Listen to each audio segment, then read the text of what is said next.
Honourable Minister DeLille, it is a joy to see you. It is a joy seeing the love that this industry has for you, and it is breathtaking to see the impact that you are having every day with every decision and everything you do. Thank you very much. It's wonderful to have you back. To the Honourable Minister of Home Affairs, who is currently absent, I just want to, before I get into it, and I'll finish off the protocols, I'd like everyone to look around the room for a moment. Take a look around the room. When I was here in 2018 at the South African Investment Conference that was held, I had a panel discussion, a conversation between the then Honourable Minister of Tourism and the then Honourable Minister of Foreign Affairs, Home Affairs.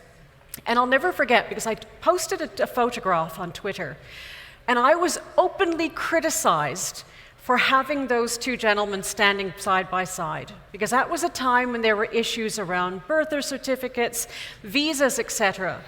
To look in the room today and to see the genuine partnership that exists between tourism and home affairs and transport and spirit is such a shift. And that's a gift that Mother Nature gave us in the last 3 years. When we look around the room, there are many people who are not here. There are many businesses that do not exist. All of us suffered in the last 1,000 days. All of us need to be grateful for one another, because it's in that time that we've always said our industry is interconnected, our industry is integrated. No, we are interdependent. And the Honourable Minister of Tourism, the way in which the partnership exists with the Honourable Minister of Home Affairs and across the entire collective of departments, that is a sign of how much we all need each other. So it's wonderful to see that shift. And Honourable Minister, you are leading the charge with a great spirit and great dance moves, might I add as well. To all the members of the board of TBCSA, Excellencies, colleagues, ladies and gentlemen, all protocols observed. I'm genuinely honored to be back. My blood is green, as we say, and we have seen that South Africa remains a country of proven inspiration. TBCSA has also proven itself to be an absolute voice of leadership. And as we saw over those 1,000 days, it was one of the only voices that was leading the industry. I want to call out a special salute to Chafiwa, who I'm sure struggled putting on trousers this morning, because we're used to seeing him from the waist up in the last 3 years online. But he was the tireless voice of tourism. So I'd be grateful if we can give him a round of applause for how much he gave. And we thank your beautiful girls at home, Chafiwa, for loaning you to us for those 3 years as they waited for their dad to get offline and please come back to the dinner table. We're going to be having a conversation with the Deputy Director General of Economic Statistics, Stats South Africa, the Honourable Joe De Beer. Now, Joe is here to help warm up the room, as we all have been freezing, but I'm also going to put him in the hot seat from the point of view of what we know is critical: the case making for tourism. We are all, as they say, in the church. We all know our industry, we all love our industry, but we struggle to sell our industry to the country and, quite honestly, to the world. It's something that happens in every single industry across the world when it comes to tourism bodies. So I have a few questions for Joe. He has not seen these questions. Okay. He's very trusting and he's very conscious that he cannot make policy statements. However, TBCSA has very wisely brought the theme of the summit together to be not just about being the engine of growth, but also re-embedding the fact that why tourism matters. Mother Nature shut down the world, and in doing so, she kept people apart, places apart. Everyone in this room missed someone. Everyone in this room missed a birthday, a birth, a milestone, a funeral, a passing, a graduation. We all were reawakened as to why tourism matters. You, sir, are here as a statistician. To you personally, what did you learn during the pandemic about why this industry matters? Sure. Thanks for the introduction. I think the biggest takeaway for me and my wife over the COVID period was just the absence of being able to go and camp. I normally come to Blansburg quite often, mountain biking, and when that part of your life just disappears, then you suddenly realize what you get used to, and when it gets taken away, then you start appreciating it much more. It's very true. It often takes the shutdown of our industry for people to appreciate and really celebrate when it opens up again. When you look at your profile, which the work has been done, you say that your focus is to deliver official statistics on the economy and the environment. For what purpose? We need to have facts to be able to plan, to monitor our progress, to make decisions. And I landed up in StatsSA more than 30 years ago, so I'm a bit of a career civil servant in that respect. And my interest is the economy. And it's a very complex thing to measure how the economy works, and that's what keeps it interesting. And I think being able to produce statistics, we call them official because they need certain quality criteria, and to see how that can inform our line ministries, policy departments to make sensible decisions, sensible choices, that is very gratifying, and I think that's why myself and my colleagues in StatsSA keep plugging away at trying to measure things. Measuring tourism is more difficult than measuring the economy, that I can tell you. And we are fairly good at it, but we are not where we want to be.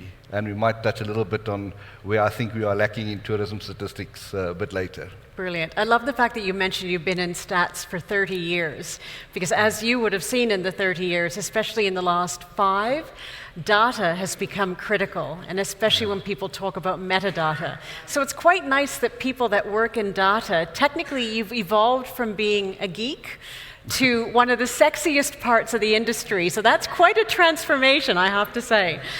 I'm curious, when we talk about tourism, what excites you when you look at the numbers? When you look at tourism stats, firstly, what stats do you feel are critical in terms of lead indicators, and what excites you about them?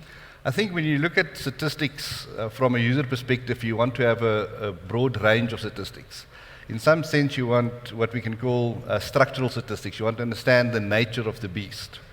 If we think about the economy, you need to know the finance sector is the biggest one, agriculture is the smallest one, tourism is between 3.5% and 4% of the total. So you need to understand the makeup of what you're trying to measure. Then on the other hand, you also want high frequency, very quick turnaround statistics, because policymakers can't wait for StatsSA to publish a tourism satellite account that's 2 or 3 years old, because by then the situation has changed. So we try to offer a blend of monthly statistics on arrivals and departures that we get from the Department of Home Affairs. We have a monthly indicator that gives us an idea of what's happening in the accommodation industry. Annually, a bit more on the financial part. So it's very tough to pinpoint a specific number or a specific survey that will give you all the answers. One really has to try to put a multiple of different statistics into a pot. Many times they're contradictory. Statistics by nature is an estimate of something, so you don't always get it 100% correct. But you need to put everything together, try to get a theme, start looking at trends, and only then will you really know what's happening in the tourism sector, and then you can start improving it. Help us with that, because to your point, it's 3 to 4%, and you use that nasty little word only. It's only 3 to 4%. However, we know the impact of travel and tourism on the value chains. We know that it's directly linked to the economic stability and success of transport, of agriculture, of ITC, of all these different providers within that. How do we utilize you to help make the case as to why tourism matters at an ecosystem level, not just at an individual department level? Yeah, I think there's 2 things to consider. The first is to the point about tourism relating to other industries. The approach that StatsSA takes to measure the size of tourism, international methodologies, gives us this estimate of 3.5, 3.7. However, if you try to link the direct effects of tourism or the indirect effect of tourism on the other industries, those statistics are done by WTTC, World Travel and Tourism Council. Then the estimate goes closer to 10%.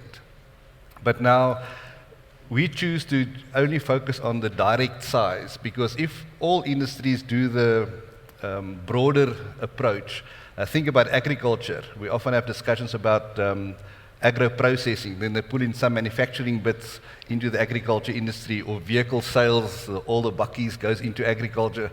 Then everybody gets bigger. Then you don't add up to 100 anymore. But again, tourism is maybe only 4% directly, but if you take the spillover effects, then it grows to 10%. I think to make the case for tourism, those are important statistics. I think it's also important to track some of the indicators that we have on tourism and plot that against the growth of the economy. Because if we can make a case that these tourism indicators tracked positive economic growth, then one can make a case that, well, if we can get these indicators to do well, then it leads that the economy will do well, compared to a situation where it was the reverse case around. So it's that stimulus effect that's absolutely critical, because often we've always been seen to be an unnecessary, leisure-based, non-essential industry. Now we've seen very much, particularly through the pandemic, the essential nature of it because of its impact on SMMEs, because of its impact in terms of the entire economic ecosystem, but also importantly, by people being kept away, by keeping you away from your camping and your bike, the mental health impact on of travel and tourism as well. When it comes to actually helping all of us make that case, what statistics should people be relying on from you to be able to sell the story to non-tourism people? I think the tourism satellite account is a good start. It shows the importance of tourism. It's bigger than agriculture. Agriculture between 2 and 3%. It's bigger than construction. It's nearly half the size of mining. So people that do not look at all the statistics tend to underestimate what the actual size of tourism is. I think the monthly arrival departure statistics is a very important one. Monthly statistics on hotel occupancy. At the moment, our bed occupancy rate is maybe in the low 30%. Pre-COVID, and everybody always talks about pre-COVID, I try to move away from that. It was maybe closer to the 40s, 50%. So those are indicators that one can track to see, are you starting to bring in more people to occupy your establishments much better. And especially if you add in the retail component, especially as well, because my dear colleague and friend from UNWTO, Elsia, was actually saying about how it's StatsSA that is one of the leads on the continent in terms of how you actually acquire and process those statistics and how that links to the tourism satelliting accounting. Where are we failing? I've been asked by Blackie and Chief to make this a very open, honest conversation. And exactly as the Honourable Minister said, it's not about putting forward the problems. How do we find the solutions? Where are we failing?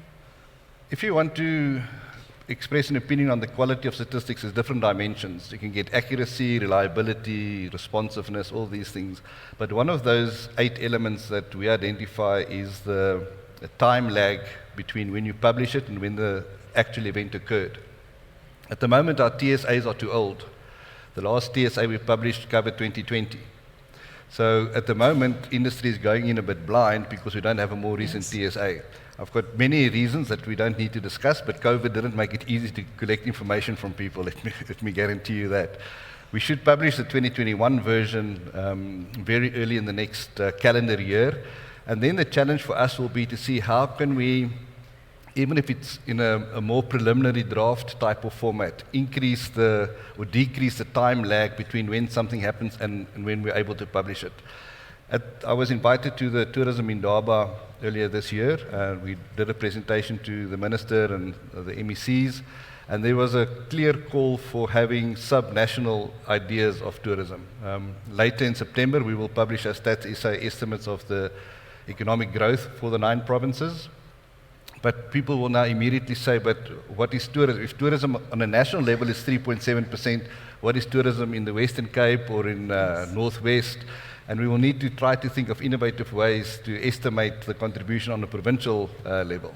Brilliant. So building on that idea, if the Honourable Minister of Tourism was to ask you, Joe, I want you to help me make those changes so that your statistics work harder for us, what would you encourage her to do? I'll steer away from money because that's a difficult topic. I think something that StatsSA can benefit from is if people in the industry support StatsSA through the quick completion of the forms we sent out. I know it's a hassle when we send out a form and you need to get the bookkeepers to fill it in, and some of our questionnaires are maybe 20 pages long. It's not an easy thing, and why does government want to know all of these statistics? But the quicker we can start collecting the forms, the quicker our turnaround time as well would be. Just as an anecdote, when we email questionnaires out, let's say for a monthly survey, maybe we send it out to 4,000 respondents, typically we'll get 10 or 15% back automatically. The rest of them follow-up emails, phone calls. I mean, that pushes up our production costs. Yes. Treasury tells us be more efficient, but if we had a culture in the country where somebody would receive the email within a week, they will fill in the form and send it back, well, we would cut down on all the travel and subsistence to go and visit the company, ask them please fill in the forms. So I think a bit of advocacy by everybody in the room here will go a long way. But you raised a really good point, because the Honourable Minister made the comment of the fact that with every decision, that needs technology to back it up and really whoop up its ability to have an impact. If TBCSA were to say they've dealt with now Gauteng Aviation, they've presented the check, they're going to present a check to StatsSA to implement technology solutions to take away those barriers of data collection, what would you be able to do? We've started a year or so ago to try to develop an online capturing system that business can use. It will be very similar to what e-filing is, if I can put it that way, so that we would email a link to a business, they will click on it, you will see the questionnaire on screen, what you completed last month or last quarter, last year, you fill in the new details, the questionnaire will be smart enough to ask you, oh, but this is a 10% increase, please put in a reason if it's outside our parameters. So we need to try to use tech to make it easier for people to give us the information. So ultimately, the real barrier that could be unlocked through technology is making that system happen. So, sir, as we start to wrap up our session, 1 year from now, when you and I are having this conversation, what have you delivered to the industry? Well, we'll have a more recent TSA that I can promise you. Look, we'll keep pushing out all the normal monthly releases that we have, the labor statistics, the domestic travel survey. We work very closely with South African tourism in the field of statistics and the National Department of Tourism.